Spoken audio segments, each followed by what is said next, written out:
Orang tidak membina bangunan seperti ini untuk dihuni. Mereka membinanya untuk menyembunyikan harta si mati bersama dengan pemiliknya. Seolah-olah bebatu keras ini mampu melindungi harta dan jasad di dalamnya daripada dimamah usia.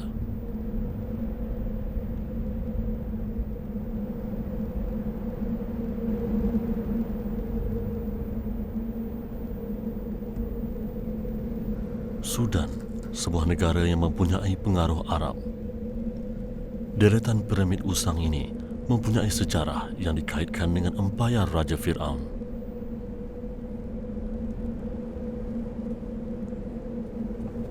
Ini ialah Meru, tapak piramid dan kuil Fir'aun, antara yang tertua di Sudan, negara yang kaya dengan sejarah dan budaya.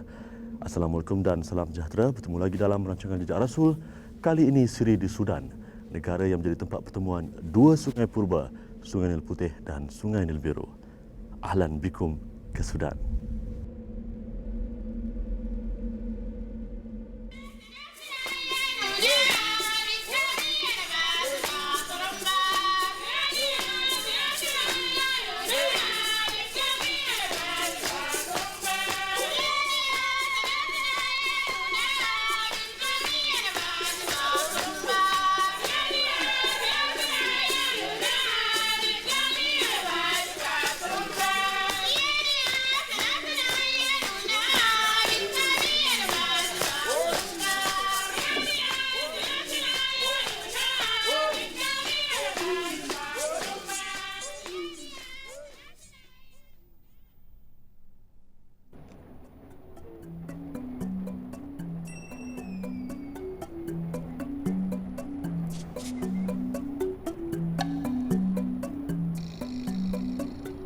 Di Sudan, satu lagi unsur sejarah yang sangat besar sumbangannya kepada kehidupan ialah sungai purba ini.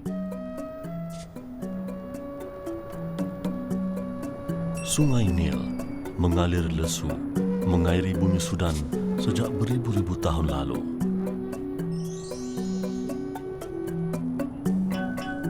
Sungai yang mencatatkan pelbagai kisah sejarah para anbiya dan mursalin begitu bermakna bagi rakyat Sudan.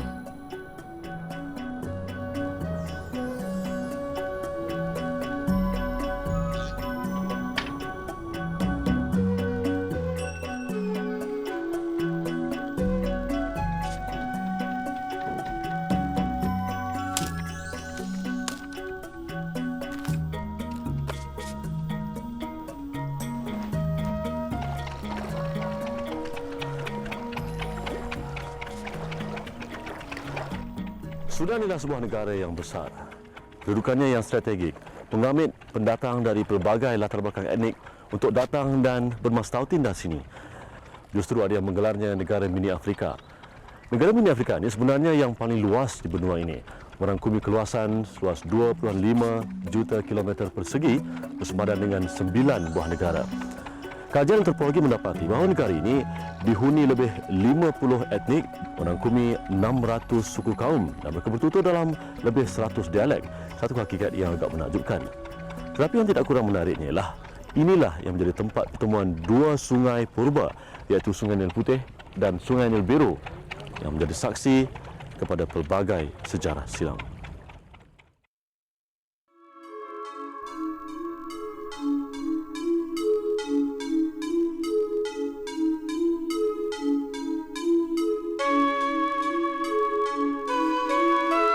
Menurut satu teori mengenai evolusi sungai purba ini, ia bermula sebagai limpahan sebuah tasik bernama Sad kira-kira 25,000 tahun dahulu.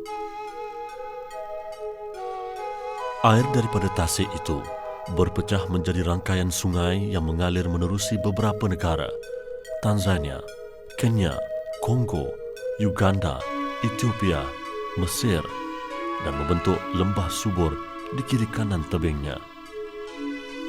Hari ini Sungai Nil yang mengalir di Sudan dan seterusnya ke Laut Mediterranean adalah gabungan 7 punca utama. 2 daripadanya ialah Nil Biru yang dikatakan berpunca daripada sumber semula jadi di pergunungan Ethiopia, dan Nil Putih yang menjalar sepanjang 500 km dari Tasik Nubia di Sudan.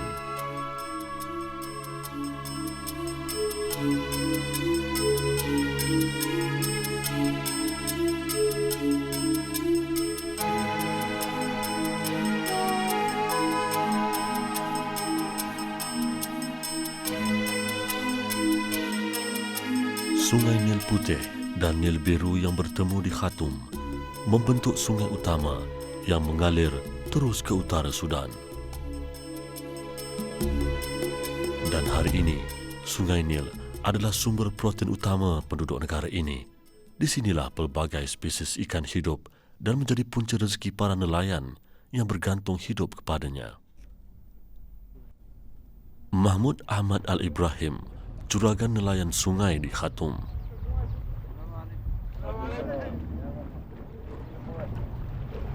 Setiap hari, kecuali jika hujan, kemungkinan yang sangat tipis di Sudan, dia dan pekerjanya boleh dilihat menyusuri Nil sekitar Khartoum.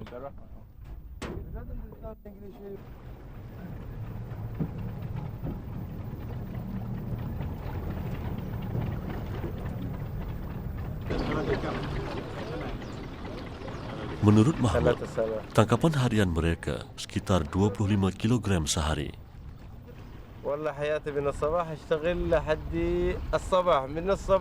Menurut Mahmud, ia bukanlah jumlah yang boleh dibanggakan, tetapi itulah sumber rezeki harian mereka.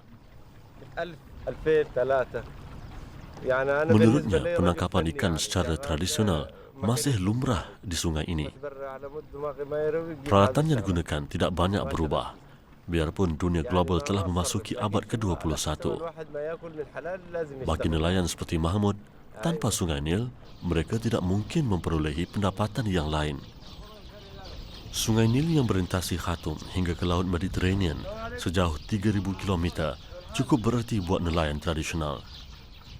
Sejak berkurun lamanya, sungai ini menyediakan punca rezeki yang melimpah ruah buat rakyat Sudan yang bergantung hidup kepada sektor pertanian dan perikanan.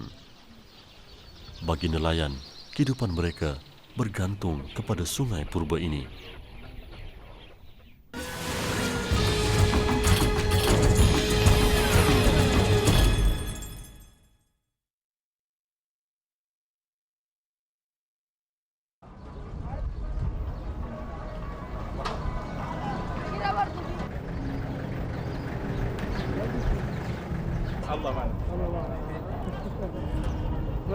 Saban hari, sejak munculnya matahari di ufuk timur hingga senja di ufuk barat, berbondong-bondong orang ramai hilir mudik di sungai ini menguruskan keperluan masing-masing.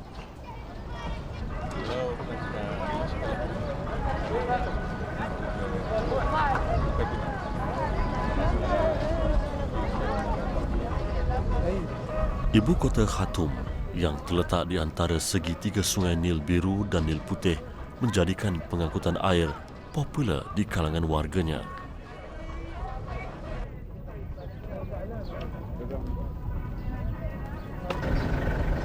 Pengkalan feri dan bot penambang di tebing Sungai Nil berhampiran Khartoum sentiasa sesak dengan manusia.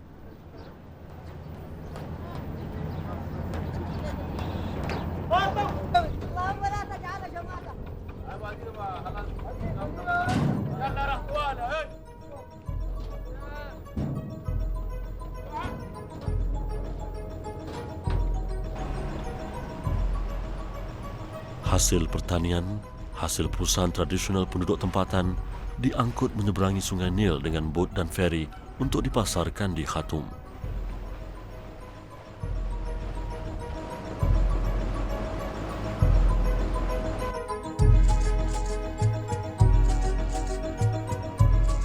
Sungai Nil, anugerah Allah buat manusia yang bersyukur. Kehadirannya menyumbang nikmat yang tidak terhingga. Bumi yang tandus subur menghijau sepanjang tahun membekalkan sumber makanan buat penduduknya.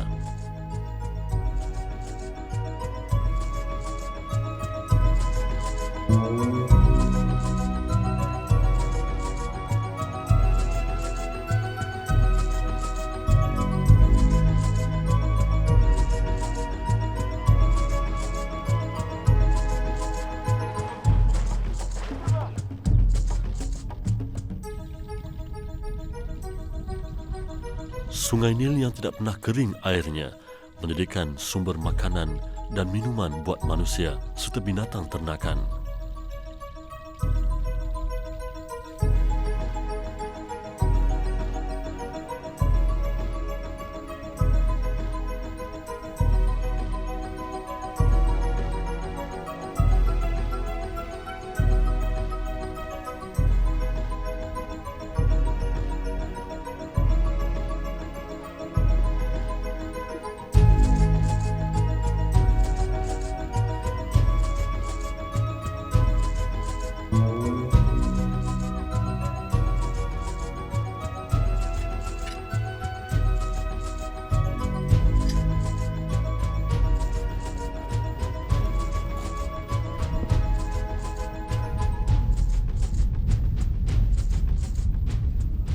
Di sinilah Sungai Nil Putih dan Nil Biru bertemu. Kemudiannya mengalir menuju ke utara Sudan dan seterusnya merintasi bumi Mesir sebelum melimpahkan airnya ke Laut Mediterranean.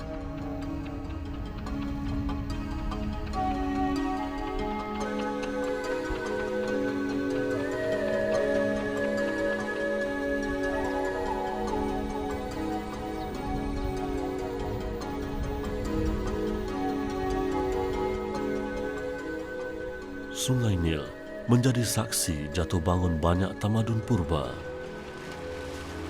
Sudan suatu ketika pernah mempunyai tamadun besar dengan kewujudan kerajaan Napatan dan Merawi di sepanjang lembangan sungai ini.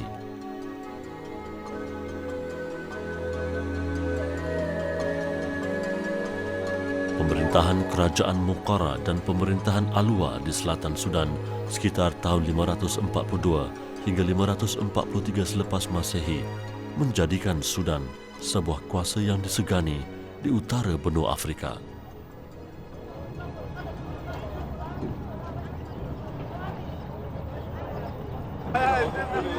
Sinar Islam muncul selepas itu. Kesultanan Turki, Mameluk, yang memerintah Mesir sekitar tahun 1260 melebarkan kekuasaannya hingga ke Sudan. Bermulalah penguasaan kerajaan Islam sehinggalah kedatangan penjajah British selepas itu.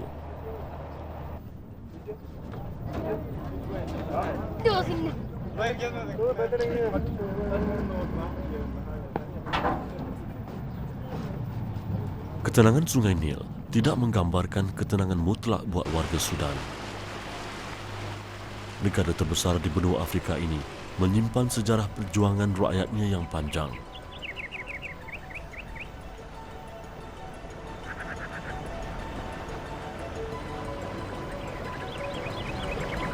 Namun di sebalik semua tribulasi dan cubaan yang mendatang, generasi Sudan hari ini berbangga dengan syariat Islam yang diwarisi.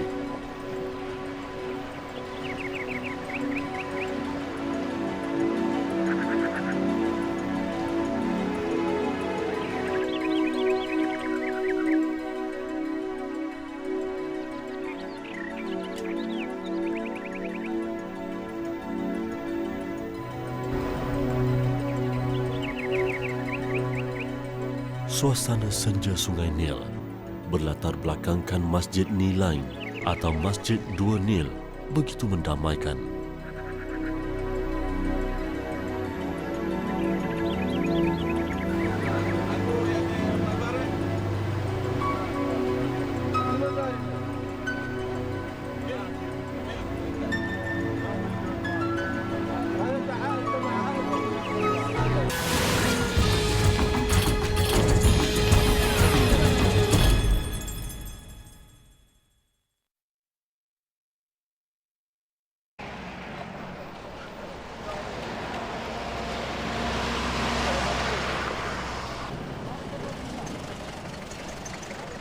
Ibu kota yang dibina sejak pemerintahan Khurshid Pasha sekitar tahun 1830, saban hari sibuk dengan urusan warganya.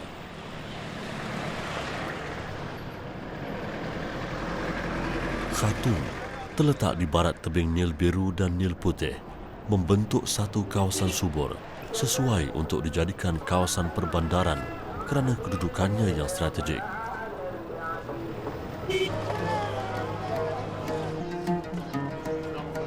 Kesucian Islam serta ketinggian syariat yang dibawa oleh Nabi Muhammad sallallahu alaihi wasallam menjadi mercu kebanggaan Khartoum. Masjid Jami'ul Kabir yang terletak di tengah-tengah bandar Khartoum mempunyai seni bina Turki menjadi kebanggaan warganya. Masjid ini dipercayai berusia lebih 100 tahun, dibina ketika era pemerintahan kerajaan Al-Mahdi, banyak dipengaruhi elemen seni bina serta pertukangan Turki.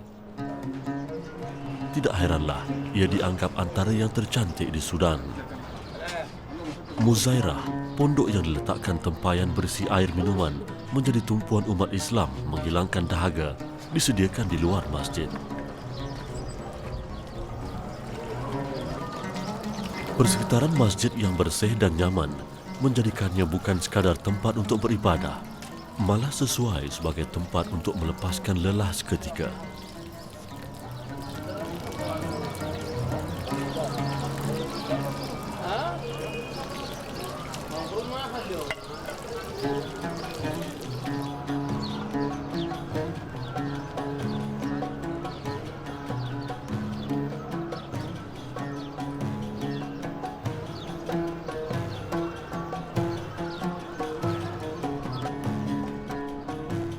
Masjid Jami' Khartoum dikenali juga sebagai Masjid Nasional Sudan.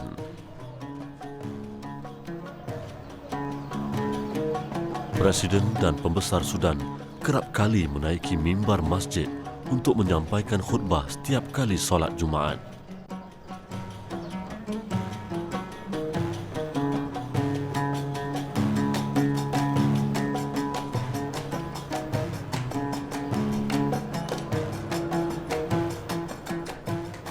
Masjid ini pernah menjadi medan mesyuarah rakyat untuk melantik pemimpin negara satu ketika dulu.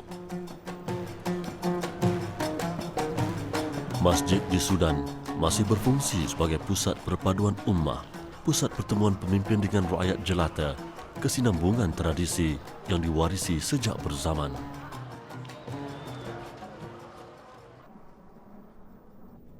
Kebudayaan serta cara hidup rakyat Sudan masih ampuh berakar umbikan syariat Islam. Pemakaian jalabiah bagi kaum lelaki dan hijab bagi kaum wanita satu fenomena biasa di sini.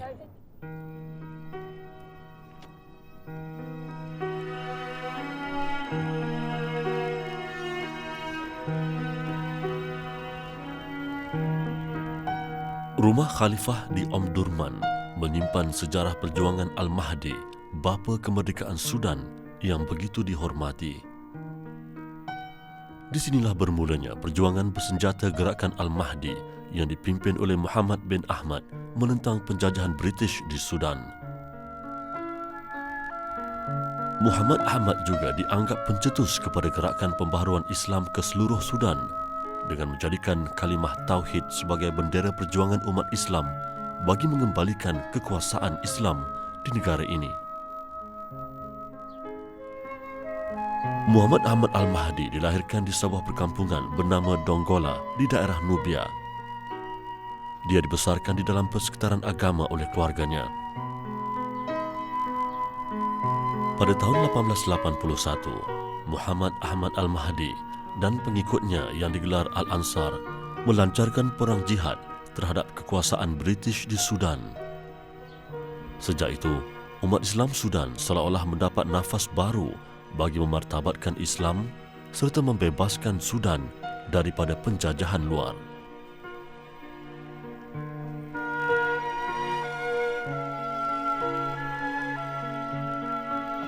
Kunjungan kami di rumah ini seolah-olah mengimbau rentetan perjuangan Al-Mahdi serta pengikutnya untuk mendaulatkan Islam di bumi sendiri.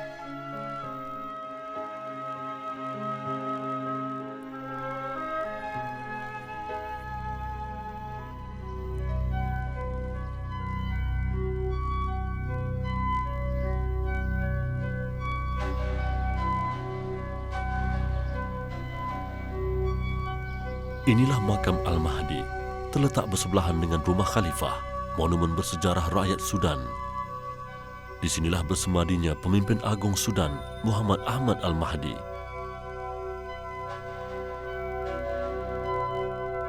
Imam Muhammad dianggap pejuang yang berani dan pemimpin yang ditaati.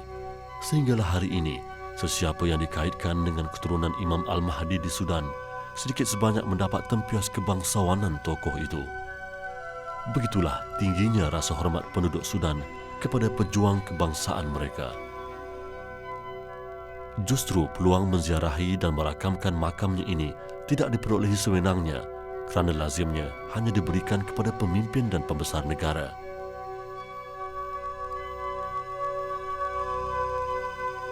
Demikianlah secepis kisah di negara mini Afrika, negara yang menyimpan sejarah ribuan tahun.